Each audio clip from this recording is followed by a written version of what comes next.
তুমি কে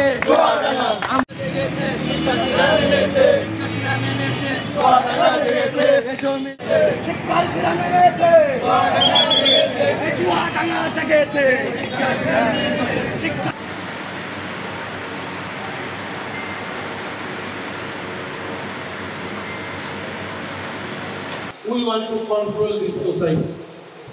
Why?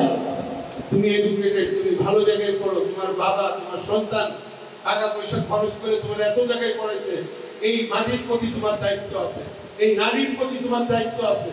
You have to control this society.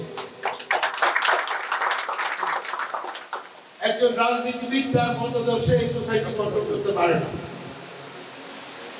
একজন একটা ভিন্ন আদর্শের মানুষ সার্বজনীন হইতে পারে না। তো আমি সবাইকে বলি তুমি রাজনীতি করো, কোনো অসুবিধা নেই, এই দরজা দিয়ে যখন ঢুকবা রাজনীতিটা দরজার বাইরে রাখা। চুয়াডাঙ্গার উন্নতি করতে হলে এই জিনিস করতে হবে।